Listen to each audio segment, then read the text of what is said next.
రామ ఈ రెండక్షరాల మంత్రం ఒక శక్తి, ఒక ఆశయం, ఒక జీవన విధానం. రామో విగ్రహం ధర్మం అంటే ధర్మానికి ఒక రూపం ఉంటే అది రాముడే.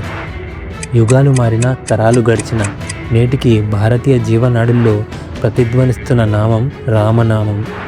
అధర్మాన్ని అంతం చేసి ధర్మ సంస్థాపన కోసం ఆ పురుషోత్తముడు అవతరించిన పవిత్ర దినమే శ్రీరామనవమి. త్రేతాయుగంలో చిత్రశుద్ధ నవమి రోజున పుట్టిన ధర్మమూర్తి నేటికి కోట్లాది మంది గుండెల్లో దైవంగా ఎందుకు కొలువయ్యారు?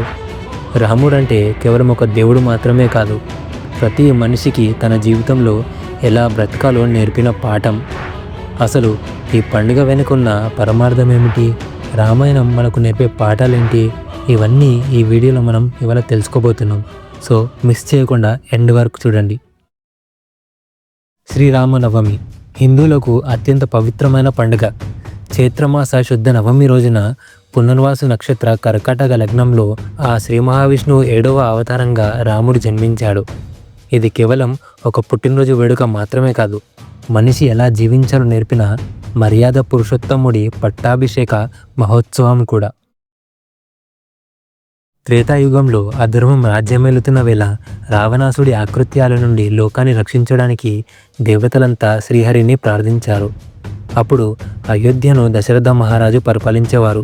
3 భార్యలున్న సంతానం లేదన్న వెలతి ఆయనను వేధించేది. అప్పుడు వశిష్ఠ మహర్షి సూచనతో పుత్రకామేష్టి యాగం నిర్వహించారు. ఆ యాగ ఫలమే కౌశల్య గర్భాన శ్రీరాముడు, కైకేయికి భరతుడు, సుమిత్రకి లక్ష్మణ శతఘ్నులు జన్మించారు. కౌసల్యాదేవి గర్భాన లోక రక్షకుడు జన్మించాడు. ఆయనే శ్రీరాముడు. సూర్యుడి లాంటి తేజస్సు, చంద్రుడి లాంటి చల్లదనం, సముద్రం అంత గాంభీర్యం కలిగిన ఆ బాలుడి రాకతో అయోధ్య నగరం మొత్తం ఆనంద డోలికల్లో మునిగిపోయింది. కేవలం ఒక రాక్షస సంహారం కోసమే కాదు, ఒక మానవుడు మనిషిగా ఎలా జీవించాలో చూపడానికి స్వయంగా ఆ దేవుడే నరుడిగా జన్మించాడు. రామనామానికి ఉన్న శక్తి అంతా ఇంతా కాదు. రా అంటే అగ్నిబీజం, మనలోని అజ్ఞానాన్ని దహిస్తుంది. మా అంటే అమృత బీజం, మనకు శాంతిని ఇస్తుంది. అందుకే శివుడు కూడా శ్రీరామ రామ రామేతి రమే రమే మనోరమే అంటూ రామనామాన్ని స్మరించమని పార్వతీదేవికి చెప్పాడు.